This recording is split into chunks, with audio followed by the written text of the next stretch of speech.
Hey, everybody, welcome to this Board Game Life episode number 103.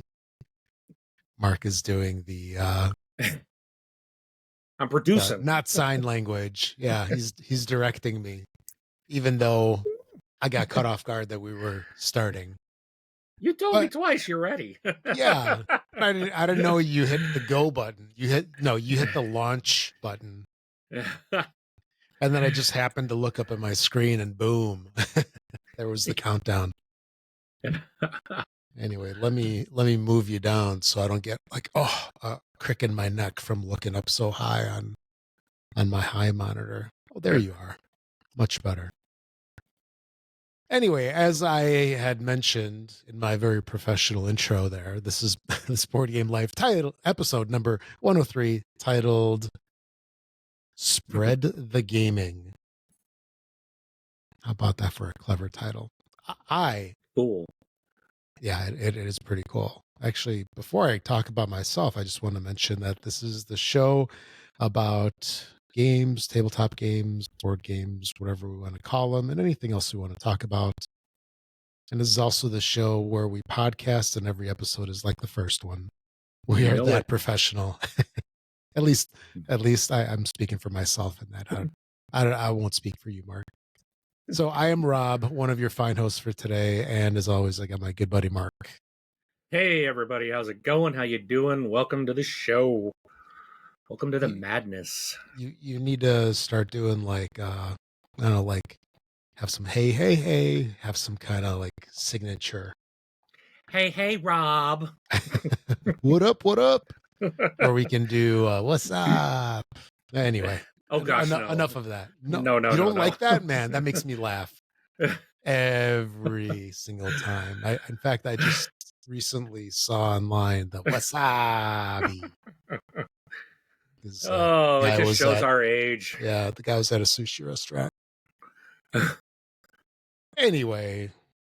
Wonder how many people on here are like, what are they talking about? Yeah, those boomers. Or no, I'm not a boomer.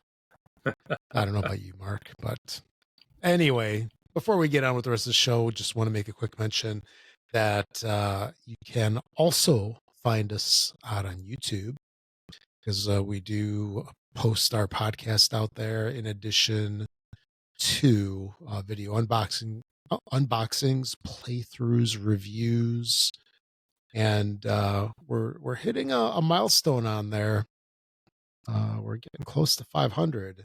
We are. You know, you keep calling me out like almost every single video you put out. I'm like, what the heck, man?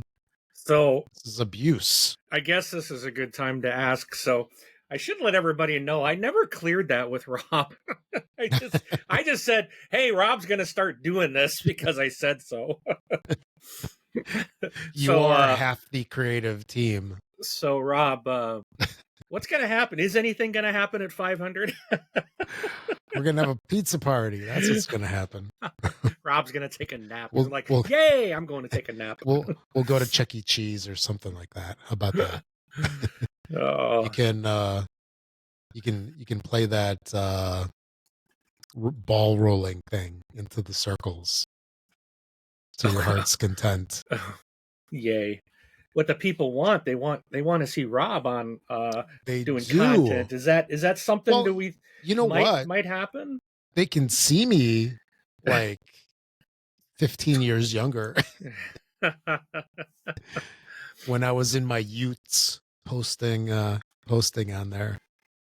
No, but yeah, I'm slowly getting a space ready in my newish house that I've been in for like 8-9 years now. And yeah, I'll start doing videos that I can do. So awesome. You know, while I do want us to hit that milestone mark quickly, you know, it doesn't need to be too quick. so I can get some time. I was actually thinking you know, I can maybe start doing some stuff downstairs outside of that room on my table in the interim because hey, you know, any kind of content is better than no content. Yeah, and you've got a lot of. I like when you talk, when and you Yes. share your knowledge and Oh, experience. big brain It's knowledge. big Just brain on Rob, yeah, yep. exactly. So the people want to hear from you. They want to see you. We got to give the people what they want. Yeah. So No, that sounds good. Yeah, my only challenge, because I've thought about this before, my only challenge about doing stuff downstairs is I would want to do it on my dining room table, which has a ton of room, but it's counter height. It is like yeah, really tall. So the challenge is like now you have to get everything up even higher. yeah. But, sometimes we call that kind of stuff excuses. but Yes, but it is a thing. It is a thing. So I could so call you something, but I'll be nice.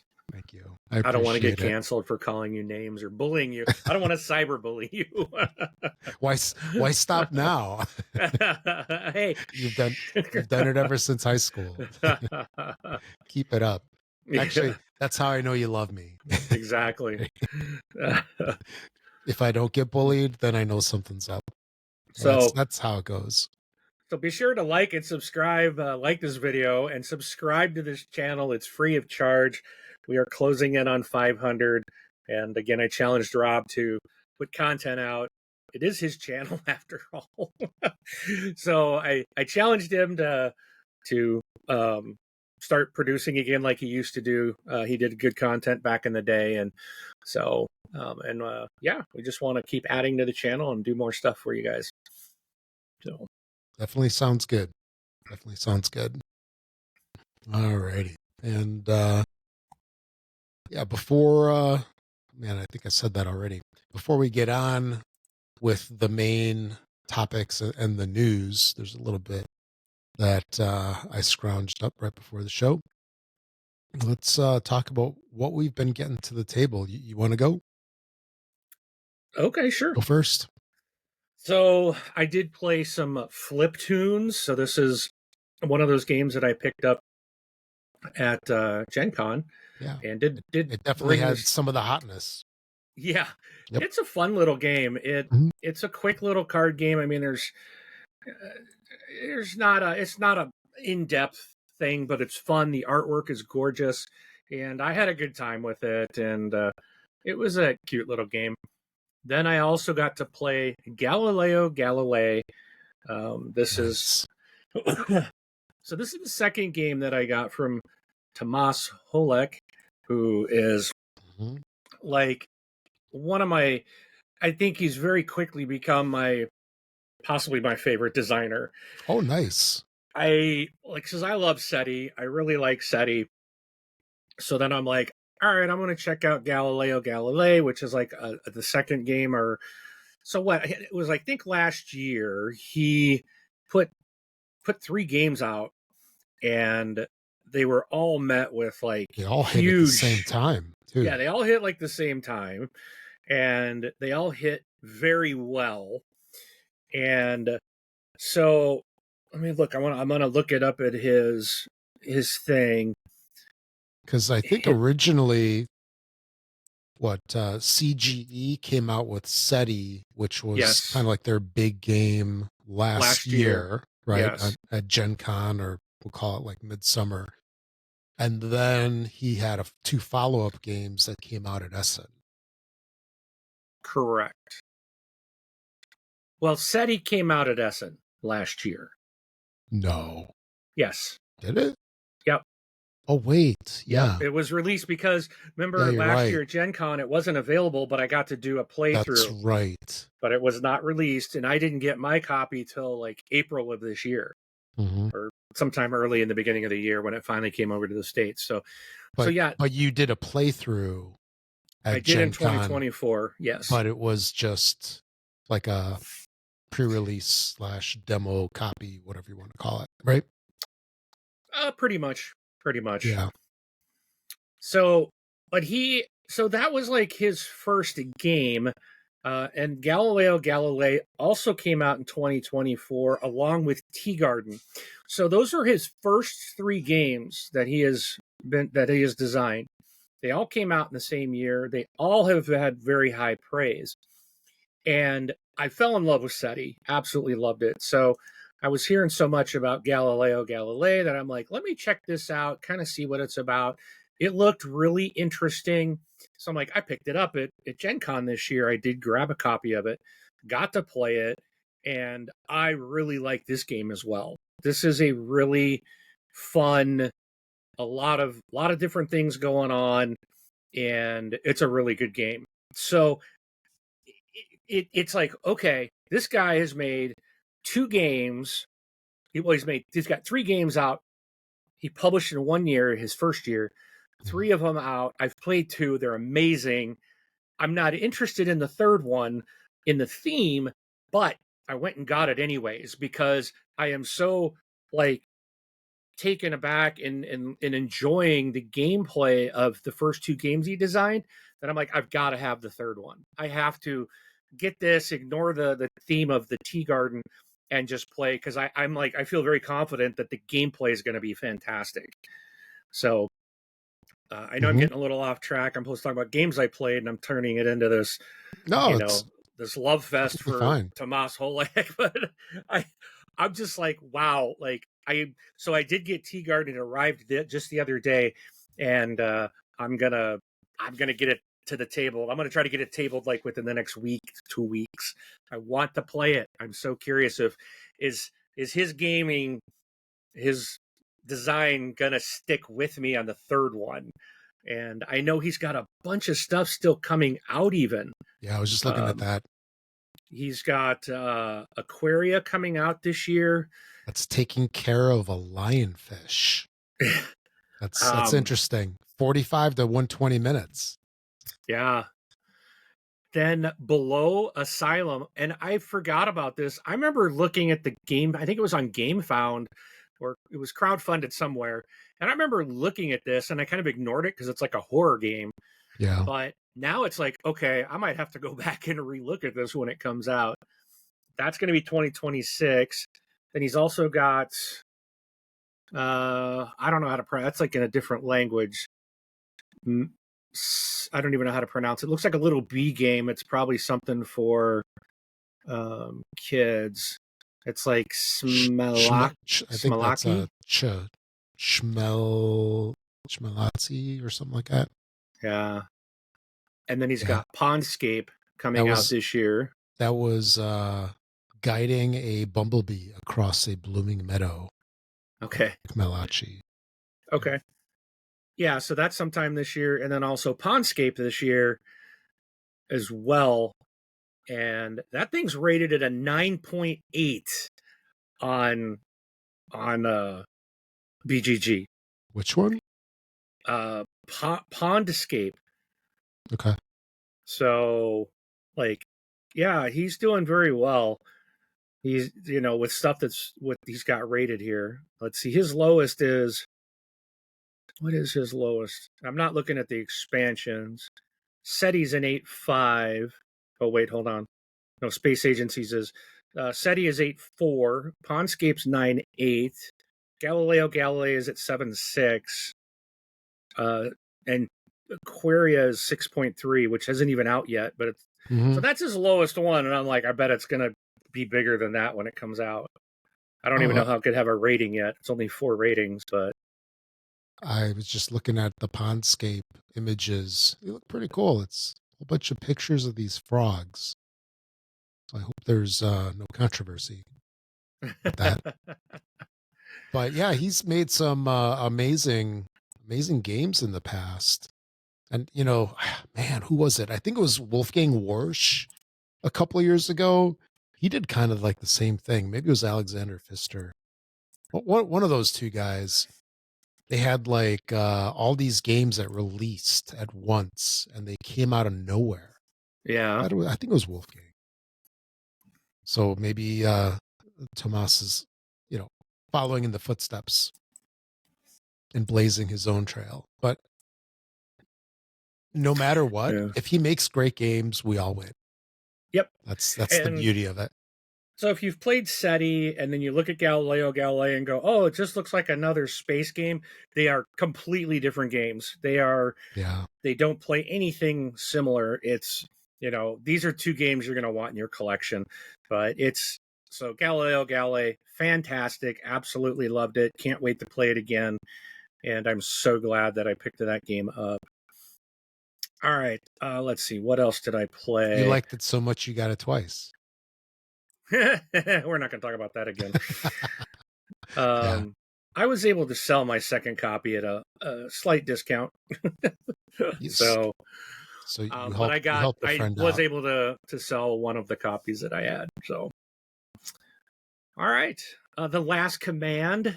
So I talked about this on our post Gen Con. I got to play this. Mhm. This is to me, I look at it as like a Star Realms to the next level. You are each player. It's a 2-player game. You're sitting across from each other. You are building a deck like Star Realms. It has that space type of theme, but there's play mats, and you have, instead of just like playing cards, you're building 2 decks instead of one. You're building a deck that has like engineering, command or tactical, and comms. I think are the three different departments or stations on the ship. And then you have crew. So you have a separate deck with crew that you're putting in to certain of those areas on the ship to try to create synergies based on the character and what they do.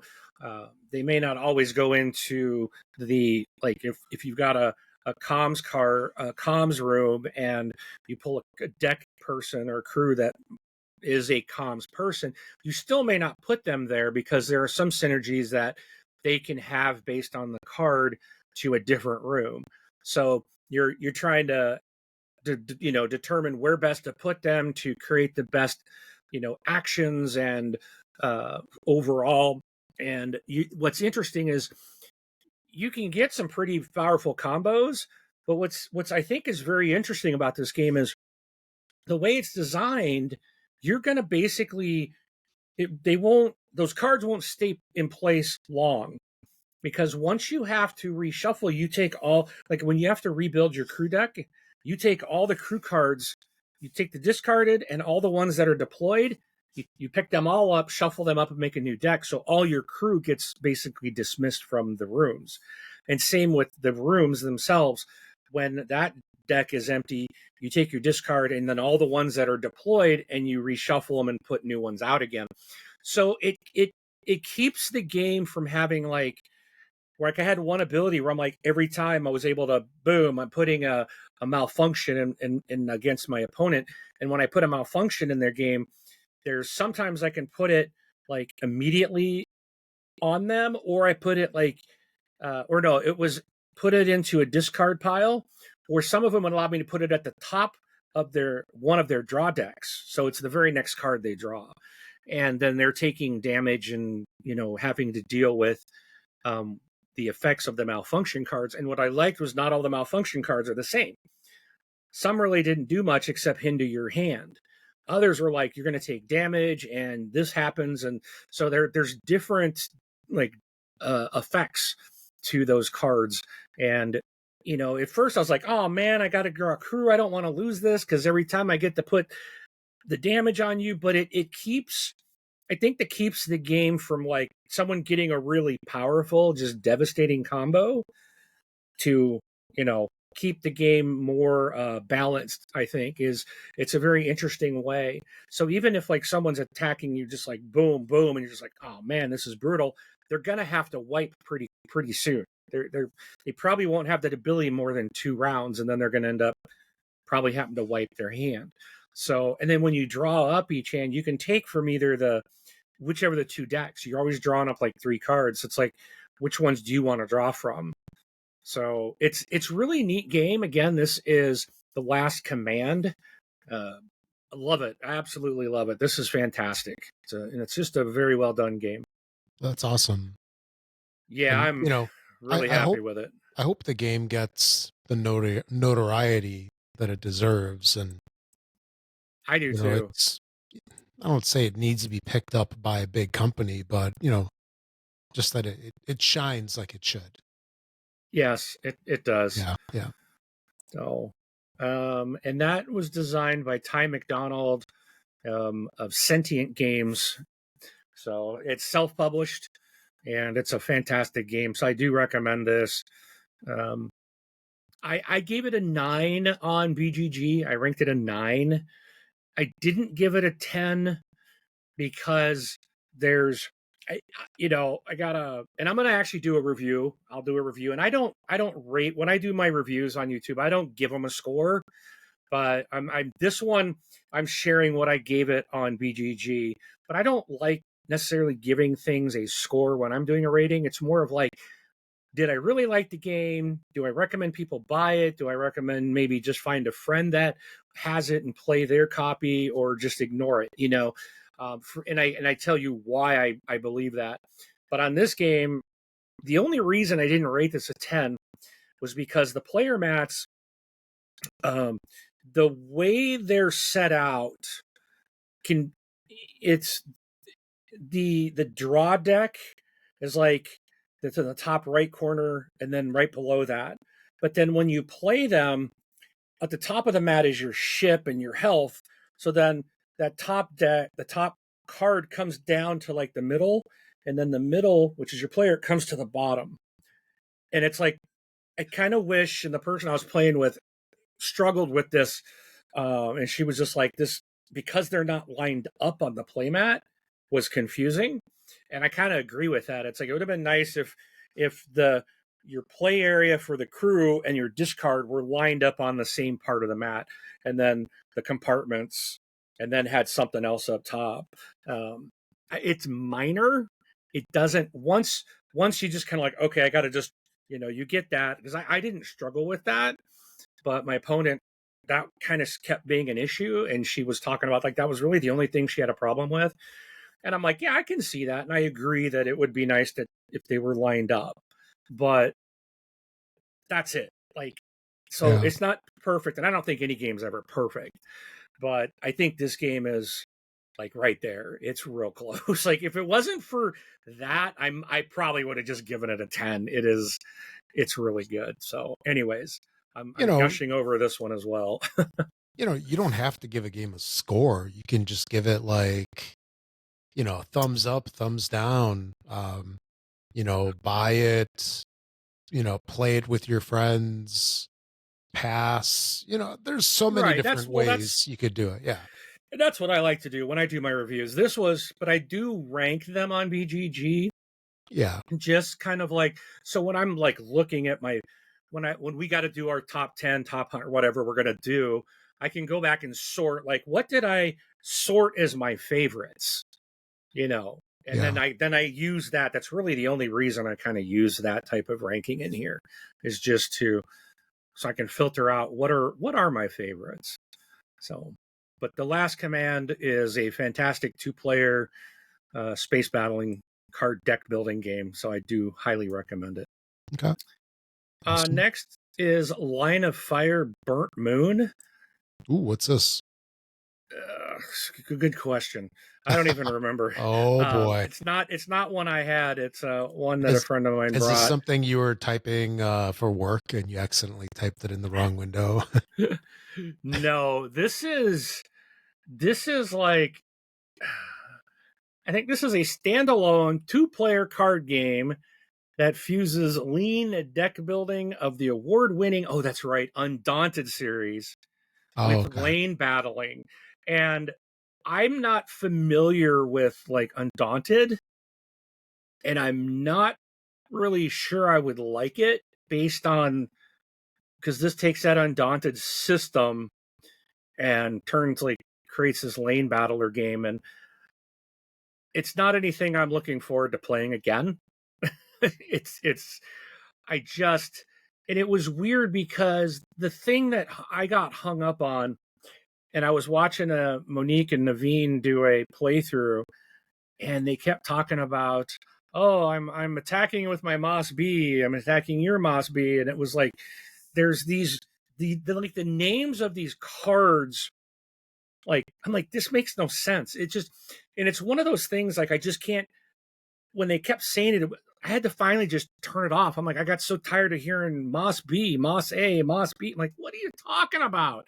And it's like the name of like the mech or something, or the type of mech. And there's just these weird names in this game. And it's like one of those things that for some reason it just creates a disconnect for me. And I'm like, oh, you have to have this card in this lane of this type, A or B, to attack. You can't put any more B cards in this row, and if it's A's, and it's just a weird system that I didn't like. I only played it once, but it was just strange. And then like the sci-fi naming and the way this lane battler worked, it just like, I don't know. I don't think I'm a very big fan of lane battlers. Um, I've tried a couple, and I do think Compile Main 1 is interesting, and I do like that, but I I think the idea of it, and it makes a little bit more sense where I can keep playing. This one I was just like, man, this is confusing. And I think I was gaining the kind of idea by the end, but this is one it just didn't. I'm like, I'm fine not playing it again, and it's nothing against the Okay. game. It's just my personal taste, right? Um, just wasn't really for me. But Okay. I also played The Gang. This is one that someone else brought. We did it as a warm up at Game Group last week. It's basically a poker game, but it's like a cooperative poker game. And I remember hearing this is done very well, and got really good reviews. And I'm like, this just didn't sound interesting because I'm not a poker player, not much into poker. And I'm like, how can you do poker cooperatively? Well, it works. It's interesting how this game plays. I did like it. You are basically playing. What is it called? Is it Let It Ride? No, I think that's what they called it in Vegas. It's where you got the river and the what do they call it? You put out 3 cards that everybody shares. Everyone else has 2 in their hands, and then you make your bets, and then they flip another card, and then everybody bets, and then they put the last one out, type of thing. I can't think No of what idea. that's called, but I'm totally drawing a blank on what it's called. But anyways, that's kind of what you're playing. But you're you have these chips that you put out that sit out at the beginning of each round before the flip happens, or the flop in the river. I think that's what it's called. But you're basically, you can't communicate really with the rest of your team, but you're trying to determine who has the best hand, and you want to make sure you want to be right. So we all are sharing the cards in the middle, and then you're basically trying to communicate by, like, you take there's a chip that's got like a 1 star, 2 star, 3 star. So like if you got a really strong hand, you want to take the 3 poker chip and put it in front of you. And then it's Texas Hold'em. I guess that's the name of that game. Okay. That's what it's called, the poker game. So you're playing a cooperative version of Texas Hold'em. But so if you've got a really strong hand, you might take the 3 chip to designate to the other players that I've got a good hand. But someone else might go, well, hey, I got a good hand too. And then they can actually take that from you. And then you have to take a different chip. And then if you got nothing, like, you want to try to take the 1. And what sucks is, like, if you got nothing and you're too slow and someone takes it, then you're like, oh boy, now I'm taking a 2 chip and I got nothing. But everyone else is like, okay, Mark's got a fair hand, they got nothing and I've got a strong hand. But so it's like, and then you flip the next card, or you put the next set of chips out and you flip the next card, and people are basically, trying to signify by the taking of the chip how strong their hand is. And you just want to be correct. So whoever at the end is saying, I've got the strongest hand, if anyone else of the other players beats their hand, then the whole team loses. And then that quote AI wins, right? You have to win 3 rounds or 3 hands to basically win this game cooperatively. And it's actually really fun. played real quick, and I don't know how many play. There's plays 3 to 6 people. So if you like poker, and this is kind of like a group way of playing a real quick poker game, but cooperatively. So all right, I got to get moving. Shadowhunters I played, excellent deduction game. Talked about that one in the past. Silos, this is the new remake, the Reiner Knizia game. I really enjoyed Silos. I thought I would like it. I really like the theme of the aliens, like a 1950s alien abducting cows and humans and stuff. And I really like this game. It's like you are trying to have area control in as many areas that you possibly can by moving your people around. And there's this UFO that moves around, and if when the UFO goes to the area that you have majority, then like you get a cow, which is wild, and whoever has second majority gains like whichever person's there, they get to take that person. And you're trying to basically get 4 different people. There's like a politicians, scientists, farmers, I don't know. There's like 4 different classifications of people. They're basically purple, green, tan, and or white and brown, I think, are the 4 different colors, right? And then the cows are like wild. They can act as any one of the humans. But so when you get one of each different type of human, you turn them in for this this power token, or basically, and that's whoever gets to 5 of these tokens first wins. So basically, you're trying to get these people, all these different types of people and cows, as fast as possible.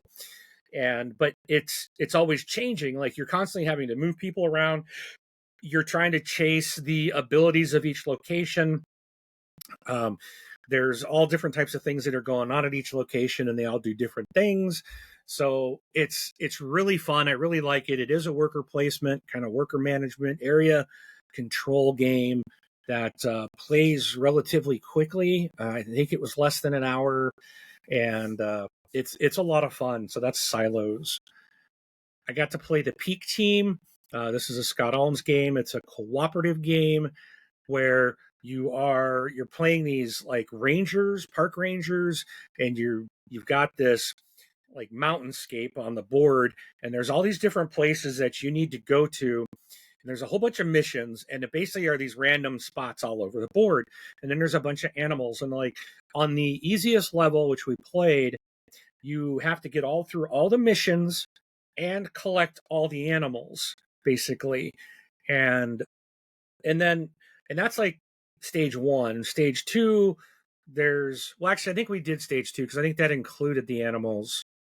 But then there's like a level 3, 4, and a 5 complexity to make the game harder. And I'm like, I mean, we were not successful. We were missing like 2 animals at the end of the game. We did all our missions, but there was 2 animals. We couldn't get to their locations.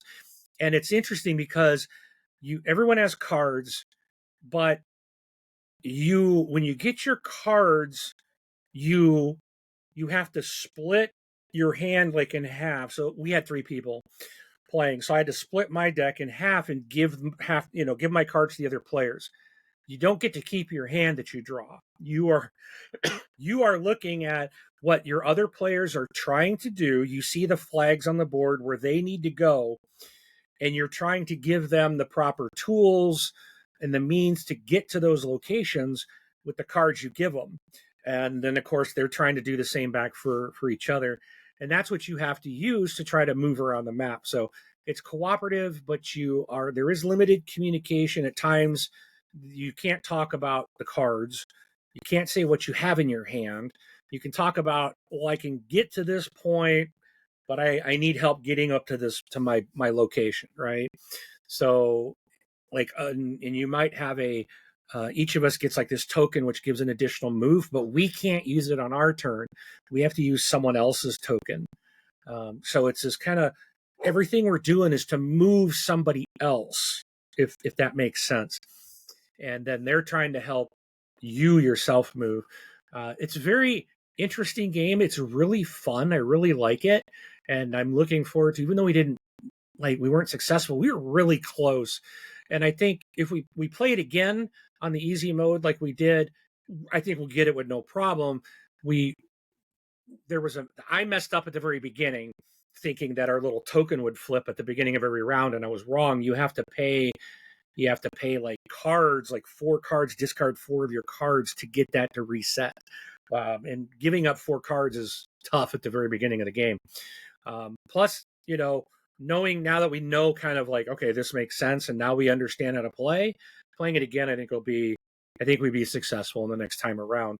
And then what I think is cool about the game is there's ways to amp it up and make it more difficult by adding in, there's like to block trails that have to be repaired. Otherwise, you can't go cross those trails. There's weather effects, and there's other things that go into the game that will make the game a lot harder as you want to ramp the difficulty up. So really neat game. The Peak team, excellent game that I picked up at Gen Con. Really glad I got at as well. Okay, Very next nice. played some Ticket to Ride. First time. First time I played this game they called the Train It's game. really cool. Yeah. My daughter kicked my butt, so she's back on top again. So that Well made her done. happy. She gets a high five. Yeah.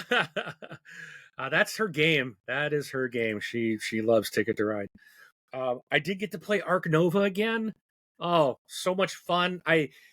This is one of those games like, man, I've got to get this to the table more than I do. I've only got to play this game twice. And it's so good. I really, really like it. I'm going to try to get this back more, get this out more often. There's a new version. And we don't want to talk. We're not talking about it. Crowdfunding. We're not talking about it. There's no such thing. There's nothing to see here. Shut up, Rob. The cheap version is $100. I already looked at it and was calculating. If I do this with my version, I don't want the 3D version. Yeah, it's too freaking big. Yeah, but I would love to have the acrylic version, which is basically replacing all the cardboard with acrylic tiles. But then it's like, well, I want the play mats, and I also want the metallic coins, and there was something else, and I'm like, this is going to cost me $200 plus. No, I own the game. I've played it twice. I can't do it, Mark. I can't do it. Yep. No, I that is the voice of reason. I got to grow up, and I got to be an adult. You are an adult. That's how you have all your games, right? Yeah, it's a problem, Rob. Yeah. But so, and again, of course, I could say, well, this is a game I really do enjoy. I could, justify like spending the money because like Castles of Burgundy, spent a lot of money on that, and I've played it like once. So that's the problem. I don't want to spend all that money on something I won't play more than one time. But it's just opened up today, like you mentioned. So there's a good chance it's still going to end up. I'm still going to fund that darn thing. But I will not be doing the 3D version. I would do the acrylic tile version. Yeah. Because it looks nice. Okay, moving on. I got a couple more. Dice Town I played for the very first time. And easy game. Really fun game, actually. Yeah. It's, I don't know if you've ever played. Have you played Dice Town, Rob? Yeah. Long time ago. Yeah, it's an old game. But I was like, wow, this is fun. So it's a easy game, but it's fun. Yeah, and also I sort of like the art on that. It's I do too. The art it's done by Piero, who does. I haven't seen anything from him in a long time, but he does good stuff. And there they go, bark, bark, bark. They like Piero as well. Yeah, that's why. All right, next I played Up or Down. So this is another Gen Con acquisition. It was a kind of a quick. It's an inexpensive game. It was a little card game, but it was from Michael Kiesling and Wolfgang Kramer. So I'm like, yep, gotta have it. And this turned out to be a really fun game, a lot more than I expected. And I think it would be a little complicated for me to try to explain it. I think I would butcher the explanation, but And even when I was setting it up and I was like, what? This doesn't make sense, but it actually does. And as you start to play it and understanding the card placement, you're drafting cards essentially from this central market, if you will. But there's a way you do it. You have to place a card and then take a card to either left or right of it. And that's what you play in front of you. And so you're limited and you can't just play anything. You have to follow the numbers on the cards. And it gets very, very tricky. It's not, it's an easy game, but yet there's more to it than meets the eye, I think. Okay. Once you start playing it, then you're just like, okay, all right, if I do this, then I'm playing that, because when I put a card out, it might be something that I want to play, but I can't play it. I have to put it in the market and take something else. But then your opponent might take that card. So you're trying to, like, how can I get this card out to try to get it back myself? Because you're seeing what they're building, and basically it's like an elevator up or down. And it's just really, really good game, like up or down. Again, check this one out. It plays like in 30 minutes. It plays up to 6 people. And I only played it with 2. And we were talking about like how much more interesting this would be at 6 players. And it was like, you're going to put a card out and like the whole market will change by the time it comes back to you. It's like, because like there's 6 cards in the market, and then so you can also, you put a card in the market, you take a card, you play it, then you have to draw from one of the 2 draw decks that are sitting in the middle of the market. One of the decks is face down, one's face up. So that's like, oh, I can see this, but it's like, oh, I don't necessarily want that card, but now I got to take something I don't know what it is. And there's this whole like mathing trying to go on in your head of like, well, if I take this based on what's here, am I going to even be able to play that next time? Or I'm going to be stuck taking something else. And you can only build three lines in front of you. And if you get a point where you can't, then you collapse that line and basically discard it. And then you gain like a point per card. But that's very minimal points. And then not only are you trying to get, like, if I put a 2 out, right, and the cards are numbered like 1 to 126, but in a 2-player game, I think we went from 1 to 42, I think. So the range of the cards, and then so you're taking one out, and it's basically an elevator. It's up or down, right? So once you place a card down, that's where you start. So say I put a 2, well, obviously I'm going to build up because, I could grab a 1 if it appears, but then there's nothing, I can't go below that. So if I put a 2 down in my area, then I'm having to build up, and every card after has to be higher than that. And you can't, if I put a card in the middle, like a 20, whether I go up or down depends on the second card I place. You can't go both. Once you place your second card is dictating whether you're going up or down. Okay. And so you're seeing what everyone else is doing. Oh, they're going down. That's good. I got the ability to go up. And you're trying to look at the cards in the market and figure out, it's really, it's a good one. It's a good one. And, make you think. That's good to hear, because I picked it up as well over at Gen Con, and I actually just took the shrink off of it because, unfortunately, I didn't pay it no mind since I brought it home because there was bigger, shinier boxes that I had. Yeah, this is a little shiny box. Yeah, it's a little one. I mean, I appreciate having the little games, and yes, and the thing that I appreciate about this as well is that it is I think, like you had mentioned, it's a 2-deck, right? 2 card deck game to draw from, and it's not in a Flip 7 style box. I really don't like those that hang. But the original Flip 7 was not in that box that they're now shipping it. The Flip 7 that they're releasing now is like the cheaper, what do they call it? Like a kiosk type of. Yeah, it hangs on like a peg hook or whatever they call it. Yeah, the original Flip 7 was in a nice box, kind of like up or down. Mm-hmm. So, but check Much this game preferred. out. Really, really good. And the last one I'm going to talk about is Propolis. This is one Rob and you and I got this at the AEG event, Mm-hmm. the birthday event. No, the AEG big game night. And eventually from Kickstarter, whenever that happened. Oh yeah, I got that coming as well. Yeah, yay! So hey, I think we're gonna have a giveaway at some point because I'm getting Point Galaxy and Propolis will show up someday, even though I already got them from AG. But hey, I'm not complaining. I got it early. Exactly. So Propolis is by the same people. I believe it's the same team that did the Point Galaxy, Point Salad, Point City games, right? What were they, Flat Out or something like that? It is Flat Out, yeah. And I wasn't sure about this game. And after playing it, I'm like, this is fantastic. It's basically Point Salad, but ooh, the OG.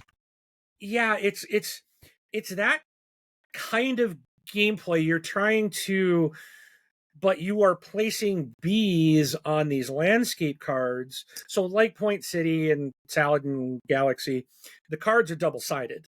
So one side will have like a structure on it that you're trying to get enough resources to purchase the structure to put into your area that will give you points, and then some permanent resources and things like that, much like a Point Salad, right? And then there's like a bigger building you can try to get, but you're trying to get a tableau of, I think it was 10 cards. As soon as you have 10, the game ends. And then you start adding up the points. So it's really neat that when you're putting your worker bees out on these landscape cards, you're getting resources. So you place them out like standing up, and then you gain that resource. Now on your next turn, you can what they call fortify that landscape, and then you lay the bees down on their side. You get to take those resources again. And then if there's 2 rows of landscape cards, and at any point where any one of those landscape cards, or at any point, like at the end of my turn, if one of the rows has no cards on it that is completely empty, then you do a majority. You check for who has majority on that row. And if I had majority, then I get to take all my bees back basically as a bonus. If I don't, and the other person does, or someone else in the game does, then they get their worker bees back, and they gain a wild ability. So you want to make sure you have majority. So you got to be careful when you're placing stuff on landscapes. When your worker bee is standing up, it counts as 1. When they're fortified and laid down, it's 2. So that's how you're counting majority. So you could have more bees out, but they could have fortified a couple times, which means they have the majority over you. Even if you have more physical bees out there, they just don't count as much. So it's really a neat mechanic. You've got this little player board, and you're shuffling the different resources back and forth, and there's abilities to like reduce one resource by 1 to gain another one, and so it's all about managing those resources and getting those things into your tableau. That's going to get you the max amount of points. So Propolis really was a fun game. It was a lot better than I expected it to be. I'm really glad to have it. And I just took a look at it, and I was really surprised looking at the rule book. It's 16 pages. I was not expecting a 16-page rule book out of that little box. Although I'd say like the last 4 pages are easily like solo mode and a couple other things like clarification. So more rules than I expected, but maybe it's just really well documented. Yeah, I think a lot of it is more on card effects and things like that. Examples. I think the actual how to play is like 2 pages or something. Okay. Yeah, I if I recall correctly, it's not a lot to. Well, no, there was a few more pages because they did have examples, but I want to say it wasn't more than 4 pages of actually what to do on your turn, how to play. So. And once you play a round or 2, you're like, oh, okay, boom. It all works. It all makes sense. Yeah. Yep. Okay. So, but that's what I've got. I'm going to, because the rest of my stuff you also played. So I'm going to turn some time over to you. So just to mention Castle Combo, which I hadn't played it before this. This is one that you and I played on BGA. We're feels good to be back on BGA playing with you. But Castle Combo is new to me, and it's one that after playing it with you and kicking your butt is this is a game that I would definitely pick up. So next time I see it, I'll probably snag it. We also played some Gatsby, which I enjoyed, and I'm starting to see some of the strategy that's within this game. Did you find anything different playing through it second time around? Like in terms of like, did you feel that you needed to accomplish things quicker, knowing what the end conditions were? Yeah, I'm very curious, like how the game's going to turn out. Okay. So, or wait, did we finish that one? We did finish that Yeah, one, didn't we? you won that one. That's right. It was but I didn't that's right. I remember I didn't look at it to see how it classified the win. And that's the thing. I think with the BGA version you can just play and oh, you win. But so like having to like playing by the actual end game, like I feel like yeah, I know it ended when we hit the top of the blue section. Like I think that's what triggered it, right? Yeah.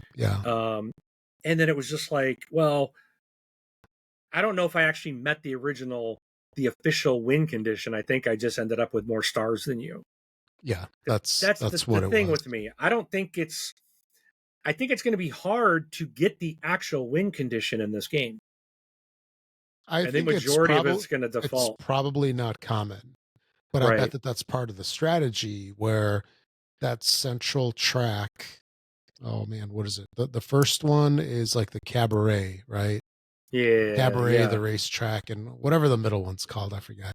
The city, the buildings. Anyway, I bet that is the biggest point of contention because it forces the end game, and then you are trying to either force the end game because you want to win because you think you have a lot of points over your opponent, or you're trying to delay it as much as possible. And half of the actions that you get force that track to move. So it is it's a quick ending game. And and it forces the strategies to act accordingly. Let's just put it that way. I can say I cursed a couple of times. Yeah. When I'm like, oh, I know what I'm going to do, and it wouldn't let me do it because you had selected my next move. I'm like, yes. No, or you selected the moves that I was allowed to take, so I couldn't go where I wanted to. Yep. Yep. So you snooze, you lose on those things, definitely. And then, but I still kicked your booty. Yeah. So you doubled my score. I think it was 10-5, if I remember right. Yeah. Points wise. I did pretty good.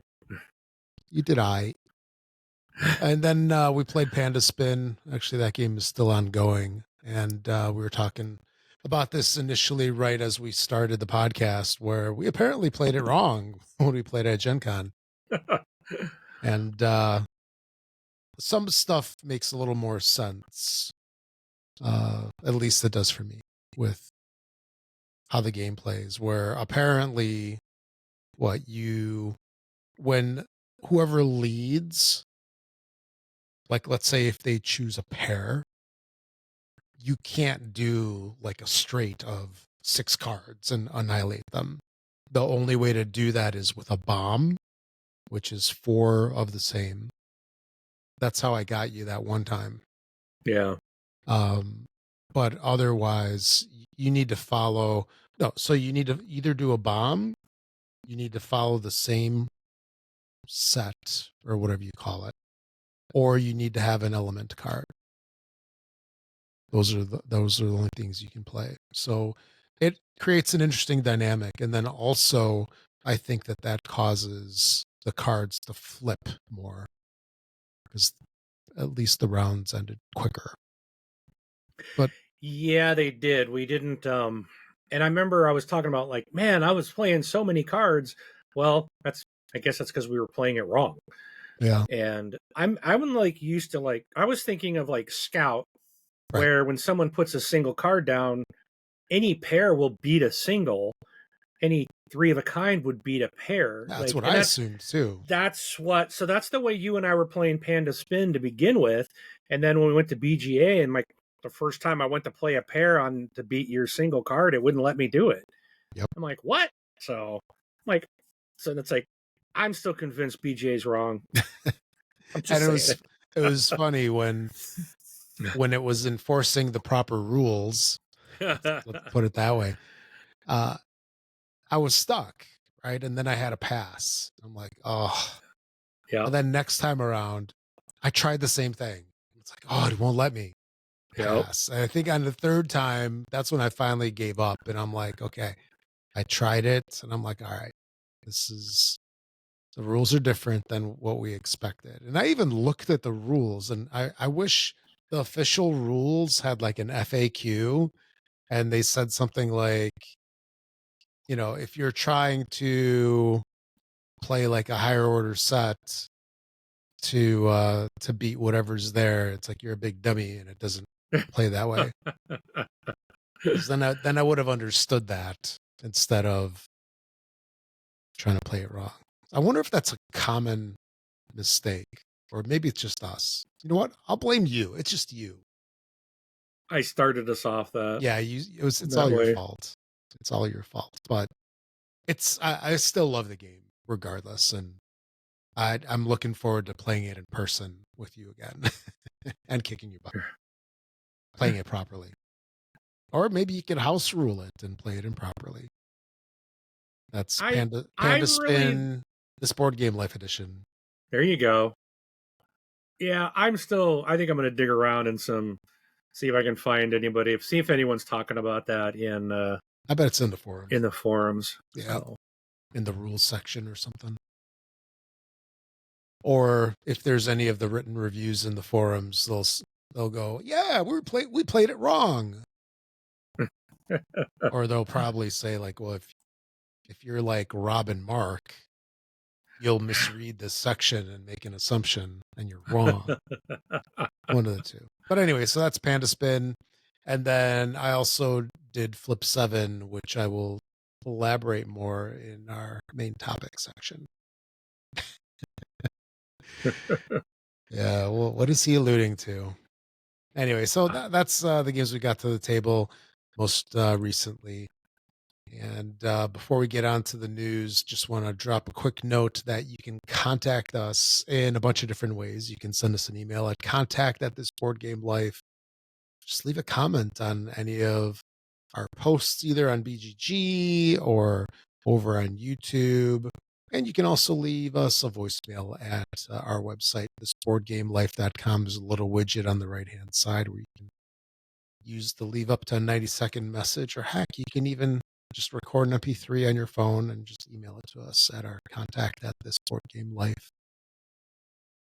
email. And with that being said, also don't forget to like and subscribe. Always important. Come on. Yes, it is. Where is it? It's there. No, I don't. Oh, It's there. Okay. I didn't. Oh, there it is. Yeah, you probably shoved me down in the corner. I had you partially off screen. There you see. Stop yelling at me. Stop bullying me. I only needed like the beautiful part of you, so I saw your faces. That's the most beautiful part. That's all that matters. Yeah. Anyway, so got a couple items of news to discuss. So you got one thing here. Why don't you talk about that? Yeah. And then I'll drop my couple other ones that I got real quick. Okay, so looks like Roxley is going to bring out a new edition of Martin Wallace's 2007 game Brass, which also, I'm sorry, I'm reading this wrong. In 2018, Roxley released a new edition of the 2007 game Brass under the name Brass Lancashire. And then later, they released Brass Birmingham. Was it later? Now, what's that? Because I got them at the same time. I kickstarted them. Really? Because at the same it doesn't matter. It doesn't matter. Okay, so it's weird. It's the way this. Okay, in 2018, they released a new edition of the 2007 game Brass Yep. under the name Brass Lancashire, which the subtitle's relevant because at the same time it released the spin-off game Brass at Birmingham. Right. So thank you. Which is like you the were correct. sequel. Yeah, which is like Yeah. sequel or new. And Brass Birmingham is currently the #1 ranked game on Board Game Geek. And Roxley has now announced It is? Wow. it is. They've now announced Brass Pittsburgh, a third title in this game line, courtesy of designers Wallace and Gavin Brown, who are co-designers of Birmingham. So they're planning to reveal information on Pittsburgh on a bi-weekly basis starting August 20th, which is tomorrow from the time we're recording this show, leading up to a crowdfunding launch on February 3rd, 2026, ahead of a 2026 retail release. So looks like this might be more, instead of a crowdfunding, more of like a pre-order, if they're going to have it out by the end of the year. Wow. So, but yeah, I think that. Yeah, I think this is going to be pretty popular. Yeah, I must have missed it or just not paid attention. But yeah, Brass Birmingham, #1 overall and #1 in strategy. That's incredible. So, and if you're wondering if you haven't heard about it, so I'll just tell you, I'm going to read what they state that this Pittsburgh's allows. So, Brass Pittsburgh is going to allow you to re-experience the explosive late 19th century industrial boom of America's Gilded Age and its northeastern Steel Belt region.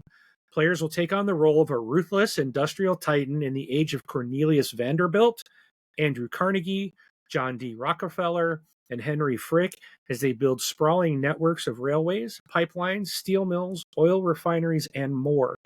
This is built on Martin Wallace's acclaimed Brass system.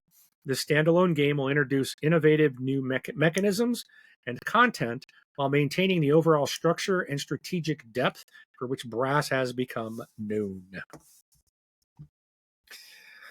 So, there you go. And you said that was a 2026 release? Yes. Wow. Okay. They're going to crowdfund. That's cool. The crowdfunding launches February 3rd. Yeah. So very cool. It's not coming out like 2 years later. Yeah. I prefer that. Yes. Okay. So, and then is that all on that one? That's it for my news. All right. So I've got a couple of things that I thought were interesting. So I'm just going to hit them up real quick. I'll try to stick with the order that I've got them in the show notes there. So Tycoon Games has been on a buying spree lately. So they acquired a bunch of CMON games a couple weeks ago. I think it was before Gen Con. They acquired 5 CMON games, and like right around Gen Con time, I think that's when they did the Gamelin acquisition. So the Gamelin games, which are like, the Tiny Epic series, which has got a fair amount of games in it. They've acquired 3 more titles from Ludonaut, and 2 of them are Spiel Award winners. So they picked up the 2015 SDJ winner Colt Express, along with the 2022 SDJ winner Living Forest. And they also picked up Lewis and Clark, the Expedition, which, man, that one came out about 10 years ago. So it's interesting how they're just snapping up all these games. Granted, they're not evergreen, meaning like brand new titles, but I think that these are probably still selling, fairly well because they're classics. And having a game that's an SDJ winner like Living Forest, and very recently, like 3 years ago, that's probably going to be pretty nice too, because those, I think, as long as they're available, they're probably going to keep selling to some degree. So we'll see what's next for them. I did want to mention, I thought this was kind of interesting. Doom is coming to the board game world again. There's going to be some crowdfunding action coming up here later in 2025. There was a Doom game that came out a couple of years ago. I don't remember it being super popular, but if you're a longtime listener, you know that Mark and I, we've done a game podcast called This Xbox Life. Notice the similar naming convention there. See Never what we heard of did? it. Mhm. Yeah, so we did like 900, almost 900 episodes with that, and Mark's done another show even prior to that. So we've been a long time gamers. So Doom is something that sits close to our hearts, at least my heart. I like Doom, and I've played the Dark Ages about halfway through it. And Gears of War is another one that Halo is another one that we've gone way back with. So it's neat to see the bridging of the two gaming worlds, and we'll see what happens with this later on this year. I thought this was pretty cool. Ascension is one of, I'll say, the classic games in my gaming history. It's a game that I've played so many games of. I don't even know, probably at least 50 times, if not more. And I've got a ton of the expansions that have come out over the past 15 years. There's a Kickstarter, or maybe, no, GameFound. There's a GameFound campaign that just started today with Ascension, where they're coming out with this huge collector's edition. And then there's like this amazing, like all in package also, but that was like $500. Man, that is a lot. I was actually looking at it earlier today thinking like, do I want to dip my toes in there? It'd be nice to get like a really cool version of this, but I haven't played it in so long that I think I might pass on it, or I'll just jump into it right before it closes. The campaign closes. You know how that goes, don't you, Mark? Where you resist for years, or not years, for weeks, and then you pick it up in the last hours of the campaign. But anyway, in addition to that, Ascension Legends is heading to retail in about a week from now. So August 26th is the date where it's going to be released. It was previewed over at the San Diego Comic-Con, of all places, last year.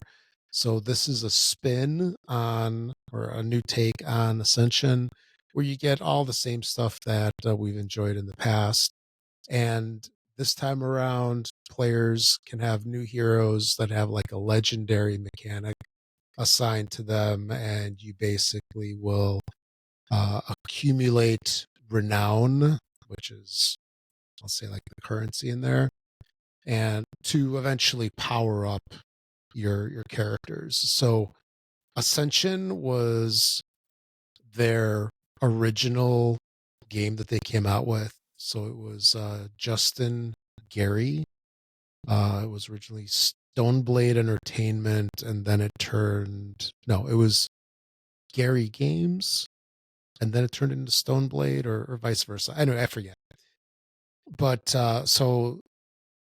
it came from a bunch of folks that were Magic players, and then they decided to make their own spin on it. And so Ascension was born, and then they came out with a computer game called SoulForge, where the big spin on that was that using a computer, or a computer game, you could now level up cards, which is something that's, I'll say, a little more difficult to do in a traditional game, unless you do something like what Mystic Vale does, or Custom Heroes does, where you have those cards that are like sleeved, and then you put in the clear plastic cards to power up the cards. So that's, I think, what they eventually did to accomplish what SoulForge did. And I see this whole legendary mechanic that they're bringing to Ascension Legends kind of like a spin on that. So that'll be interesting to see how well received that one is. Again, this is coming out on August 26th, so just about a week from as of when we're recording this. It plays 1 to 4 players, 13 and up, and plays in about 13 minutes.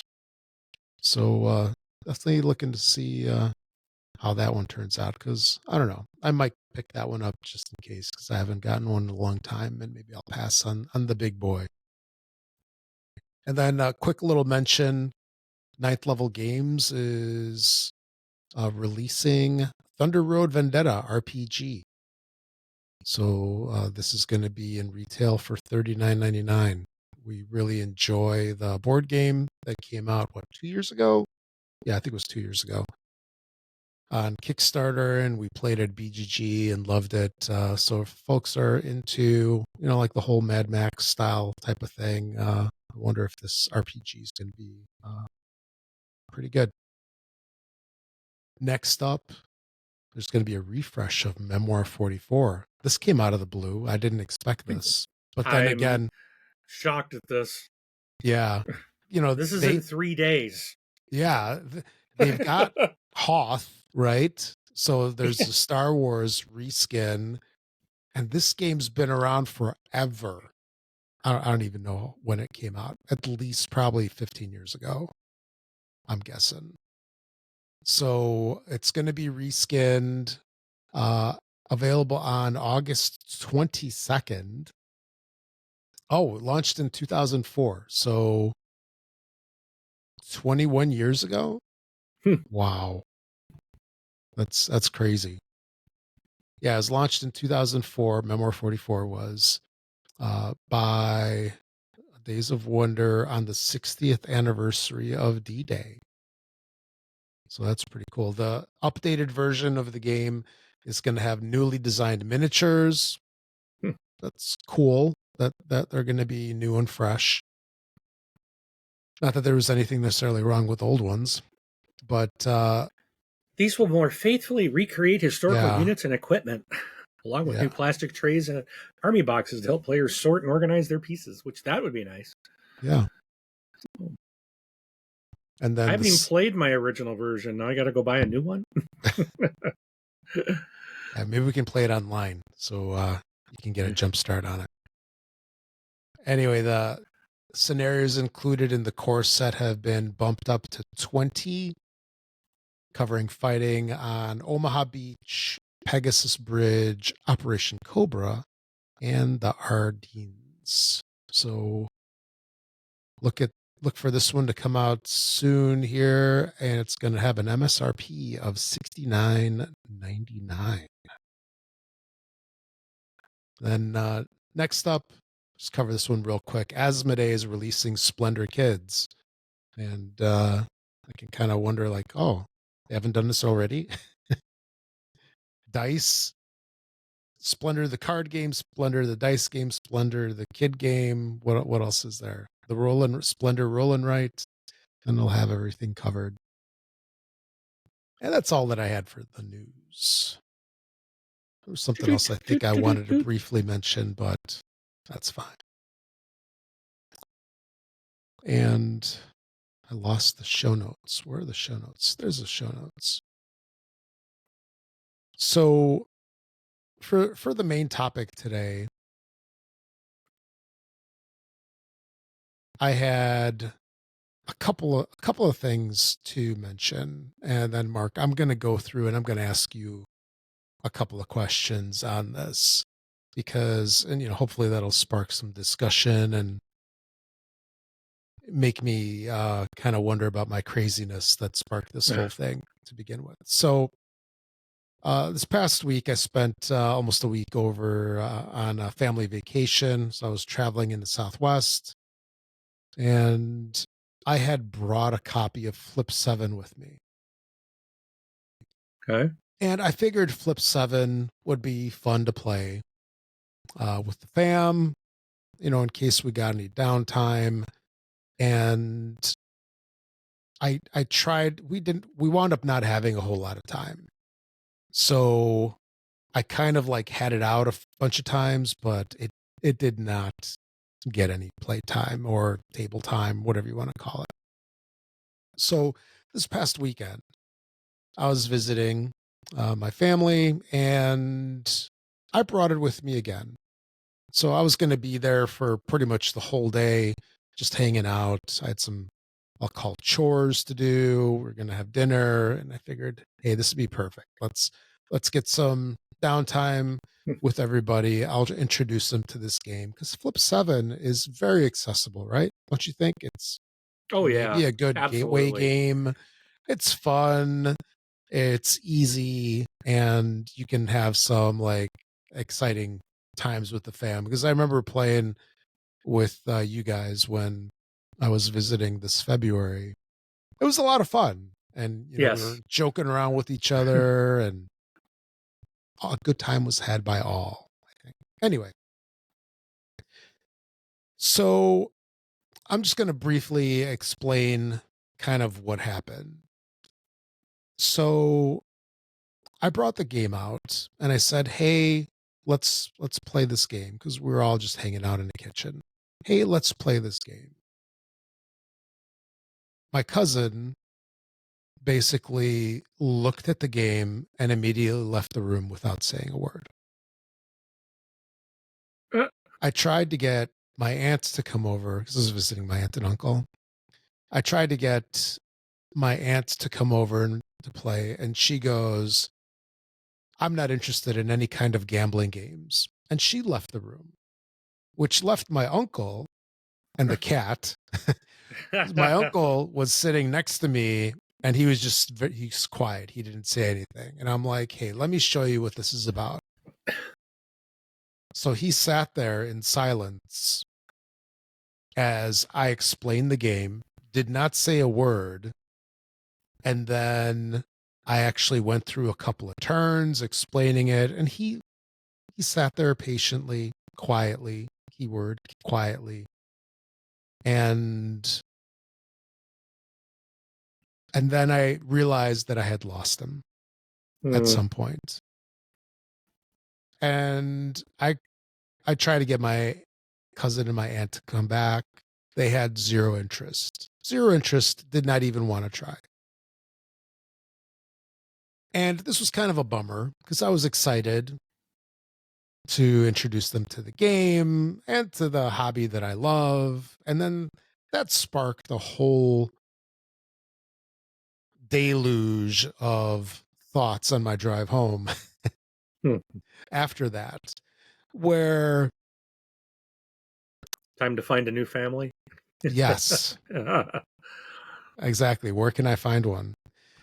No, it just made me kind of wonder about like, well, what am I doing? And number two, was this result normal? Yes or no? And a bunch of other things. So let me kind of lay out some of this.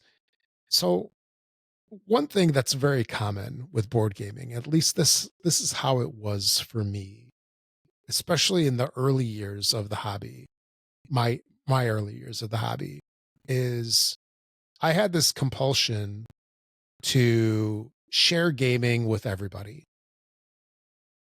where it's like, I love this hobby so much. Let me show you what you've been missing. Yeah. Is kind of how it goes. And I think this is common.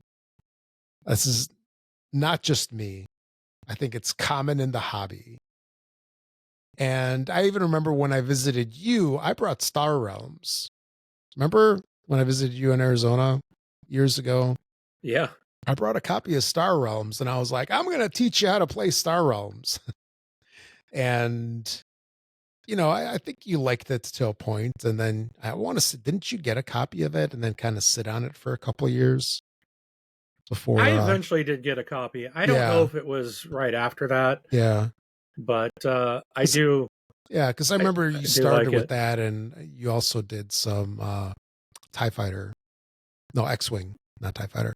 X-Wing, yeah. Some X-Wing and stuff like that. But there's this compulsion for us to share the hobby with people, which makes me kind of wonder, is that normal or is that just because it's a social hobby? For example, I'd like to say that you and I we podcast also as a hobby, and we do YouTube as a hobby as well.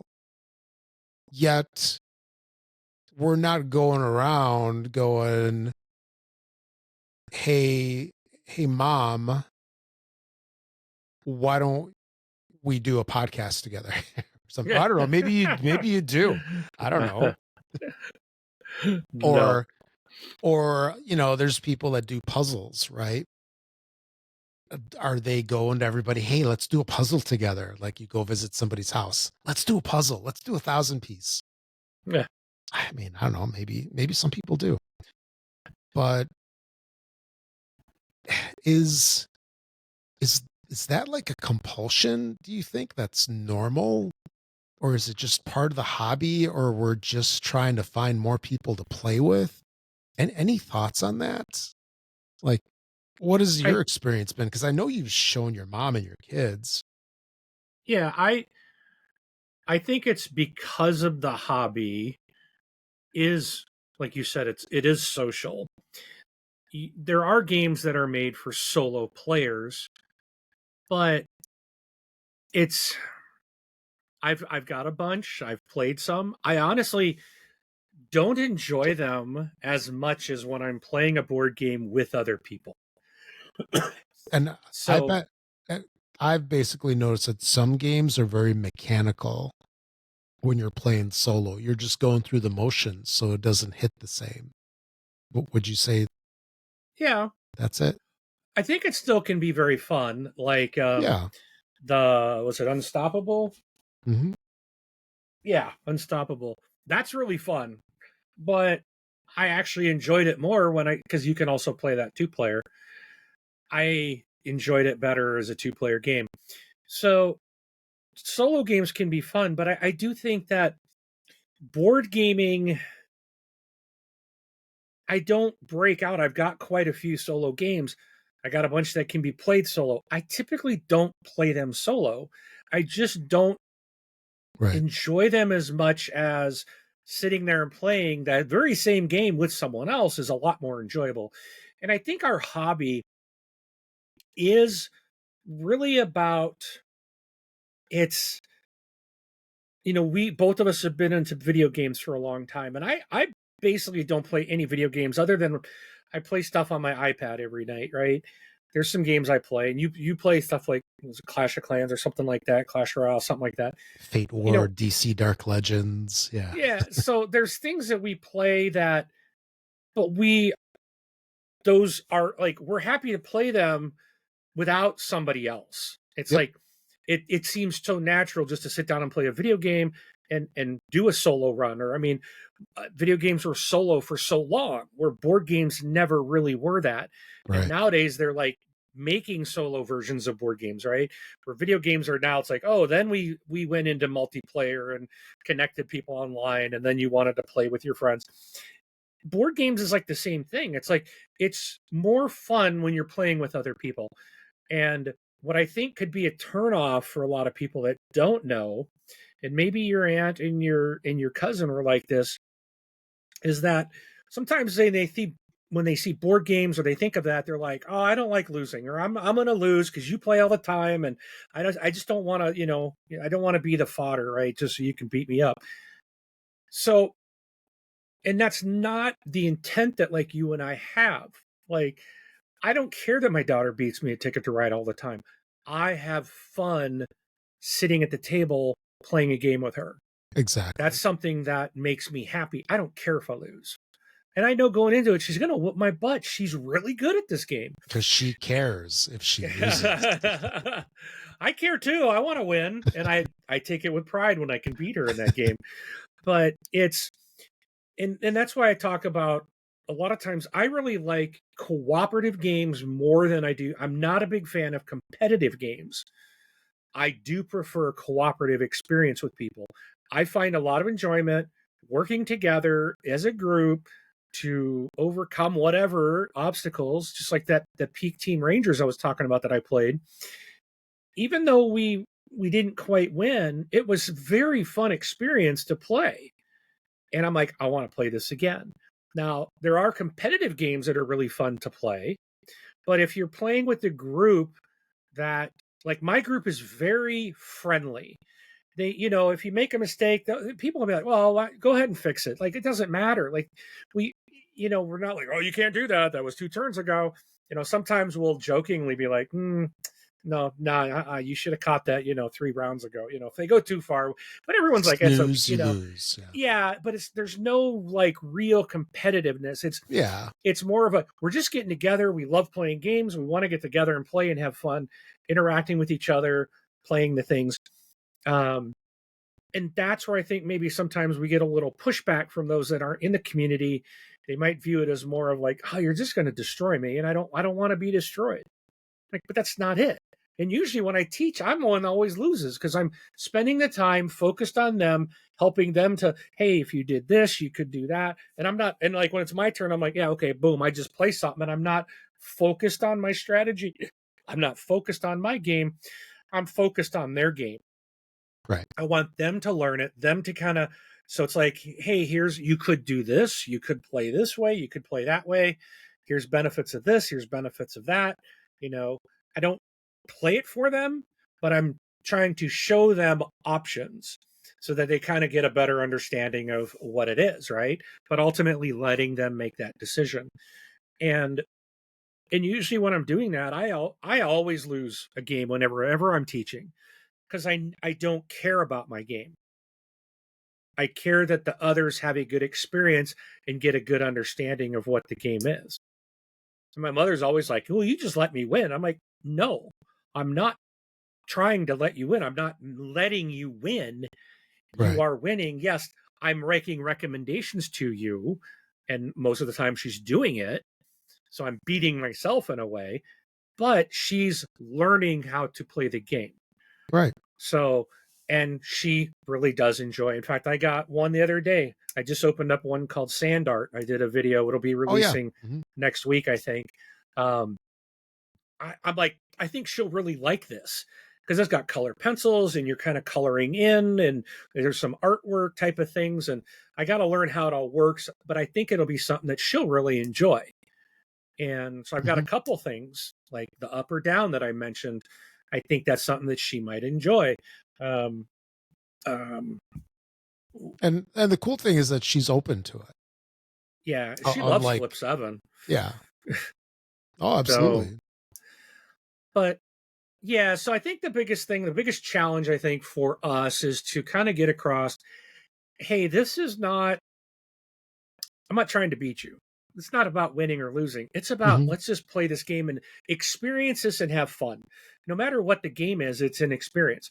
Like we played the Four Doors, that was really fun. I liked that. It was kind of cool. Like, yeah, Rob and I are trying together to beat this, get these tokens before the shadows close the door on us, It's, and maybe that's the way to approach it's not so much maybe the simplicity, but maybe a game that's more cooperative. Maybe that might be the way to get non-gamers or those hesitant. Maybe we can try to find like cooperative games to try to get them to join. But even that can be a struggle because they're like, what do you mean cooperative? It's just not. Remember my very first one, Forbidden Island. I hated that game.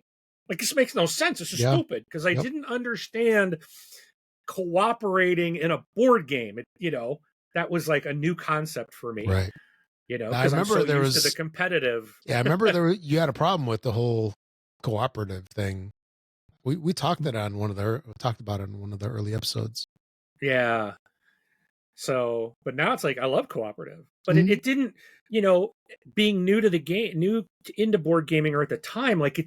This was something you recommended we get. I think I was still in Arizona at the time. Yeah. And we bought it. And I'm like, this sucks. And my whole family loved it. Like, this is stupid. But I couldn't grasp that we were working together for some reason. Yeah. And that's my favorite game type. But it's a you problem. Oh yeah. I admit that. I'm DUM dumb when it comes to board games and stuff. But I lose most of the time. My mom's always like saying, oh, how was your Wednesday game night? Oh, I had good fun. Did you win? No. I think the other day I was like, well, I did win one. I'm like, yeah, I won one game out of the 4 we played, but I had a great time.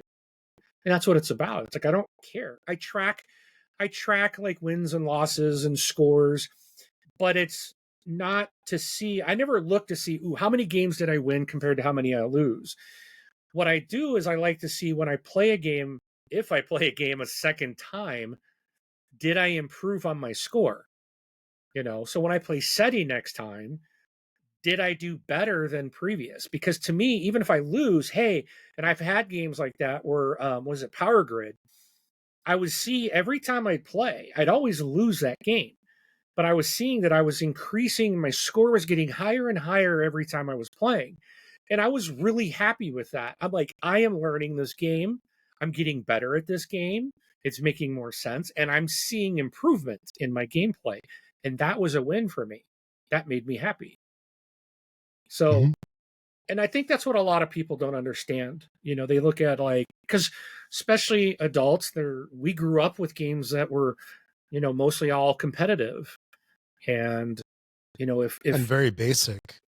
yeah, Unless you got into some of the more nuanced ones. I mean, most people just know Chutes and Ladders, yep. you know, 3 years ago, I didn't know Sorry. about all this stuff. I had none of this behind me. Yeah. And I'm like, eyes wide open. I'm like a kid in a candy store. Mhm. It's like, oh, yeah, yeah, yeah, yeah, yeah. I was in a new game store on Saturday and I was like, oh, look at all this. Wanted to buy stuff. And I had, oh, look at this. I'll get this. And I had it in my hand. And I was just done telling my friend Eric, I'm like, I'm stopping buying. I'm got to be very careful Gotta when I cut buy. back. I'm trying to, and then 30 seconds later, I'm like, oh, look at this. They got it. And then I'm like, wait, what am I doing? And I put it back. Now I that's put it crazy back. talk. What's the matter with you putting it back? Because I know someone who has it. And if I really got to play it, I can ask them. I need to get it to where I can play the games I really want to play more than once. Like I Ark know. Nova, I want to play that again. Oh my gosh, I had so much fun on Saturday playing that game. So, but yeah, I get it. I think we just have to, and maybe when they want us to try something new, we say, nope. Yeah, Or we shut say, him yeah, down. come play this game for me. Then I'll do your thing. You do my thing. I asked you a couple of months now. I've been asking you to So do. you have to bribe people to play. There I you see go. how it goes. There you go. Hey, whatever it takes, man. Yeah. No, and one So- thing that was interesting too is having that, I'll call it board game rejection when I got snubbed by the fam. That was tough. I mean, it was tough in a weird way because it was very much like disappointment. And I wonder if that's like a normal reaction as well, or just maybe my hopes were too high. It's something that you have a very deep passion for. It's a part of you. Like this. So your background, that's not a background. That's not a fake background. That's not put up for the show. You have had those games and those Calyx behind your desk for years. That's true. Yep. This is not a facade. That's you. You are a gamer. I mean, that is my craziness. I'm just new to it, and I'm just being crazy, including the bobblehead from the Diamondbacks, dude. So it is you. You are gaming. This is important to you. So when people push back, or you just kind of like, ow, it's like they're saying no to you. Actually, and that when we were doing the Xbox podcast, didn't I have board games behind me when we were doing that? Yeah. Yep. I used to tease you about it. Yeah. Because we used to tease you. It's like Rob wouldn't be playing. We did our games played. Brun and I would talk about the games we played, and Rob would be like, we'd be like, okay, Rob, what board game did you play this week? And then it's like I'm talking Japanese, blah blah blah blah. Yeah, it means nothing. Yep. I played Lancaster. Okay, all right.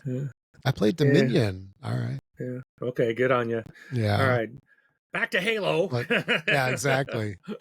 Halo Infinite. Yeah.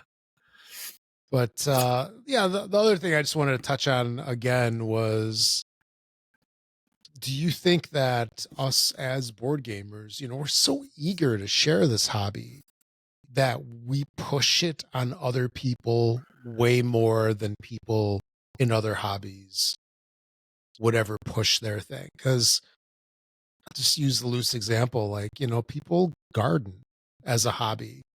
They don't go to their neighbor's house and go, hey, let's go out and back. But that's not a social thing. Yeah, see, that's the thing. Our I hobby gotcha. Yeah, you're right. involves other people. Yeah, Unless you're a solo board gamer only. right. Then and that's the thing. Those people are not going to go to other people and talk about it because they're a solo gamer. That's it. But normal board games, I'm not saying those aren't normal, but I guess I should say a typical board game, majority of board games are meant for 2+ players. Yes. So you require other people into our hobby to join us. And when we enjoy it, then we can bring others into it. Then, yeah, we're going to be like, hey, come play with me. You're not going to get that from someone who likes to pull weeds. Yeah. Or garden, or that's a completely, they're in their own zone. They're enjoying it.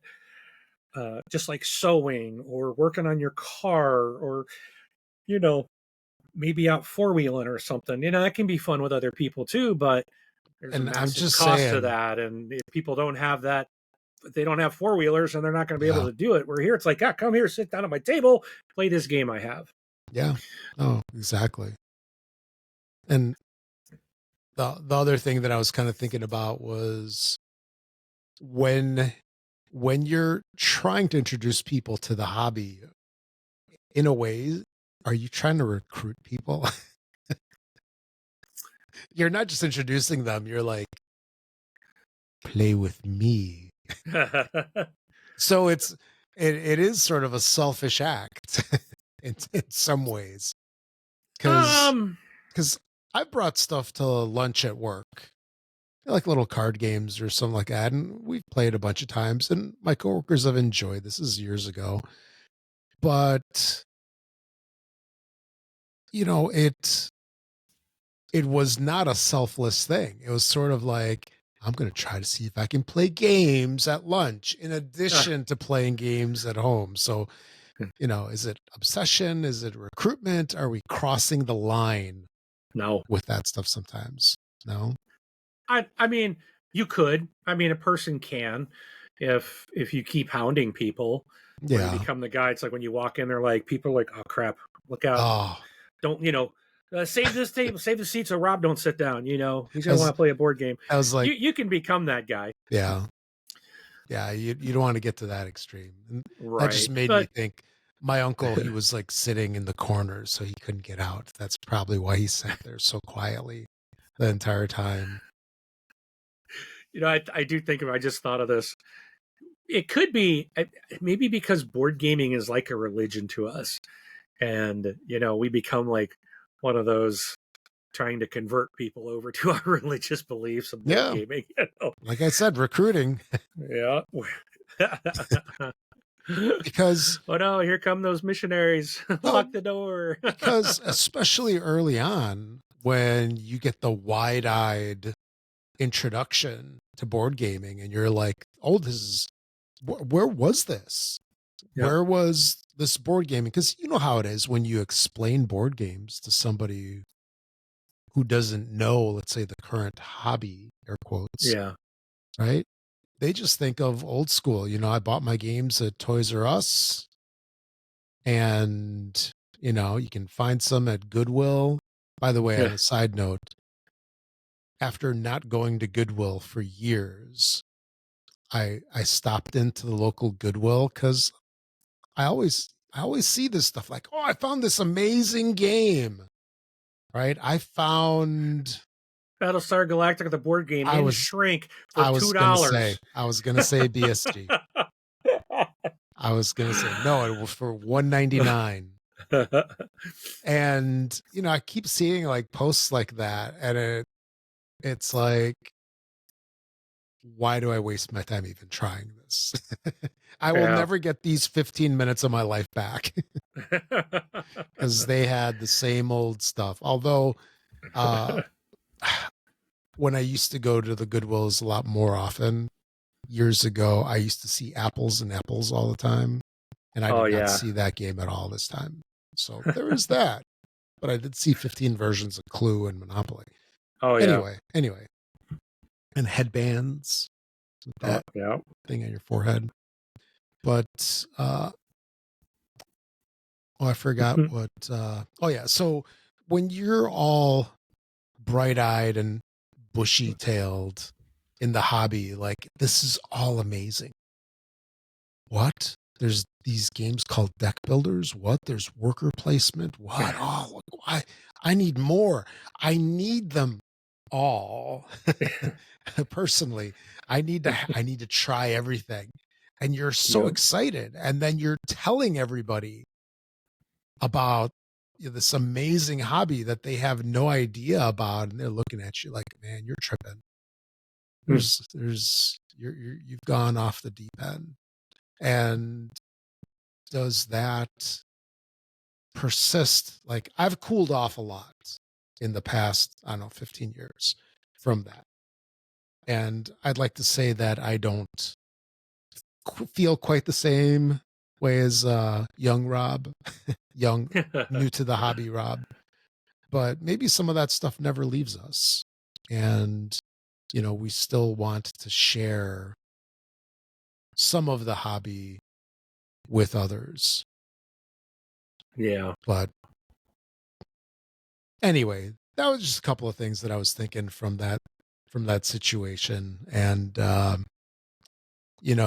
was thinking maybe next time I visit my aunt and uncle, I'm going to corner my uncle in the same spot so he can't leave. Yeah. And I'm going to throw down Twilight Struggle onto the table. Don't do that. Don't do I that. will get him to play Twilight Struggle. No, you won't. If he can't play Flip 7 or won't play Flip 7, he will play Twilight Struggle. Wow. Oh man. This is how this beautiful mind works. Now you've gone overboard. Yeah.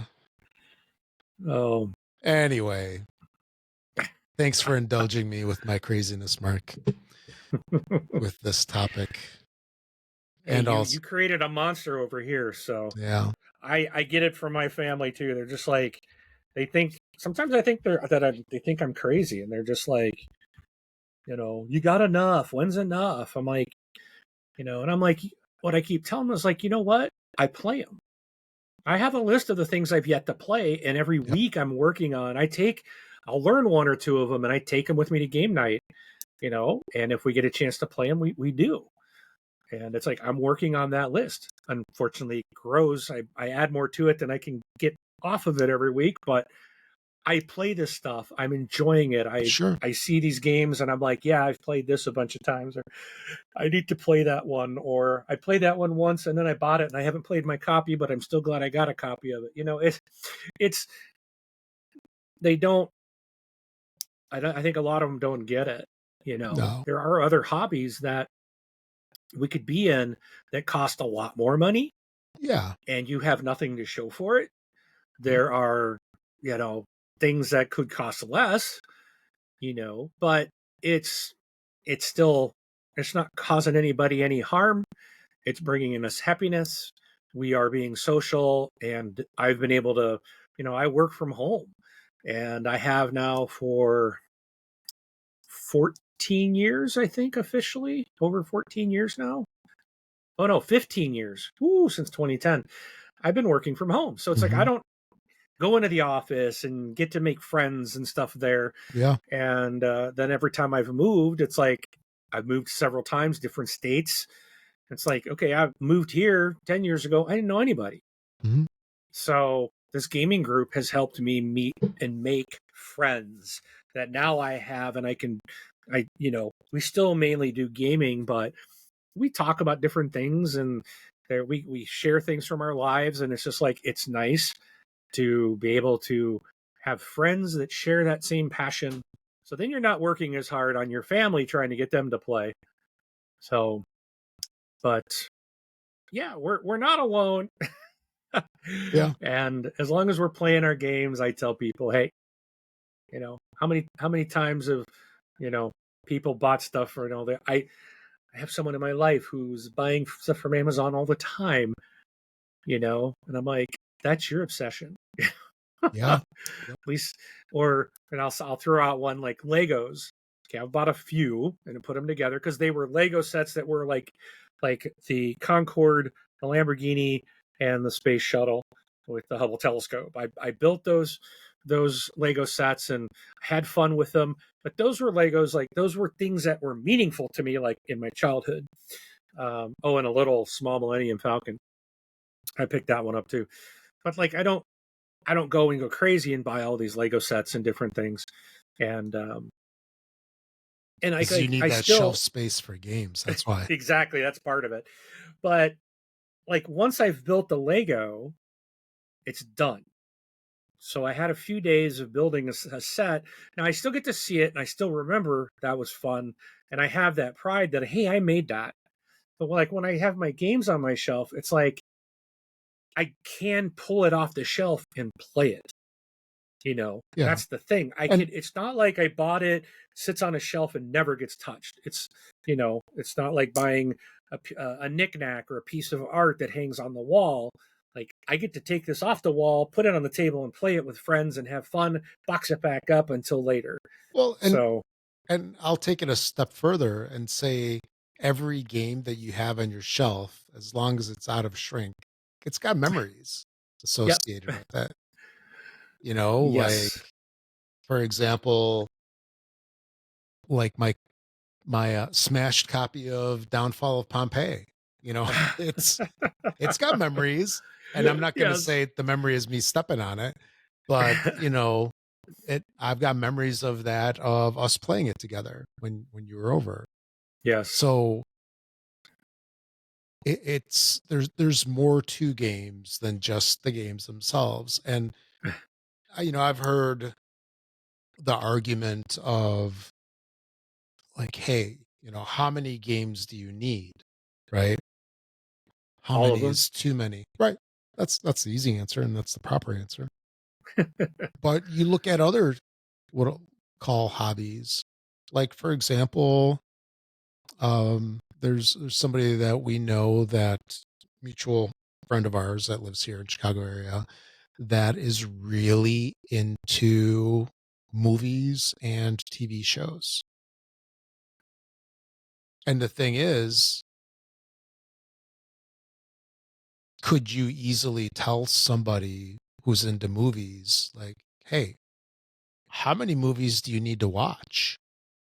You watched 50 movies this year. Why don't you just watch the same movies over and over and over? Granted, he does rewatch movies. Yeah. I don't. I don't rewatch TV shows or anything, although there's a couple that I might rewatch. But do you know what I mean? It's in Well, other hobbies, people are always looking for the new, right?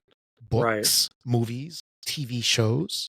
People are always excited, like, hey, Music. music, exactly. They're always looking for the new releases, and that's us with our craziness in a different way.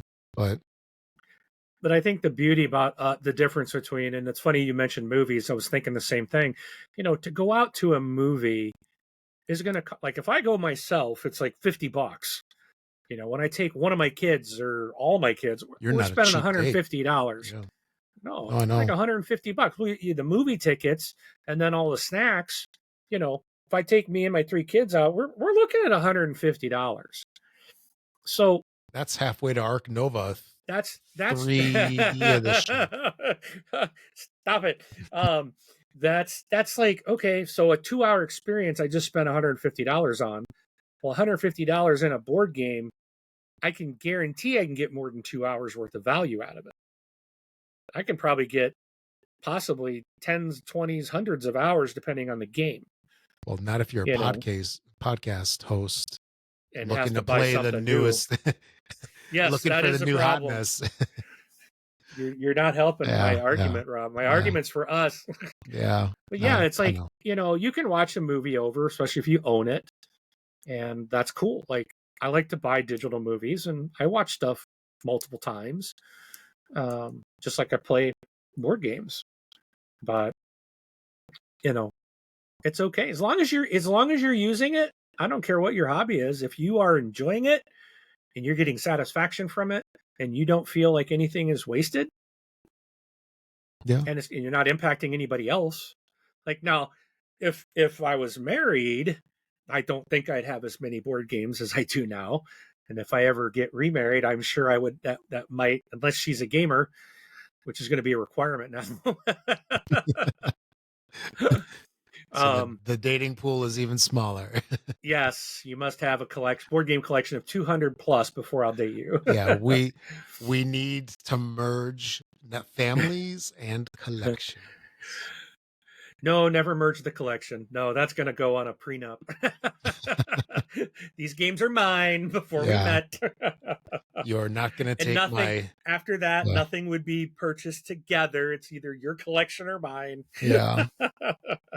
You have your But- games, she has hers. Yes. That's too funny.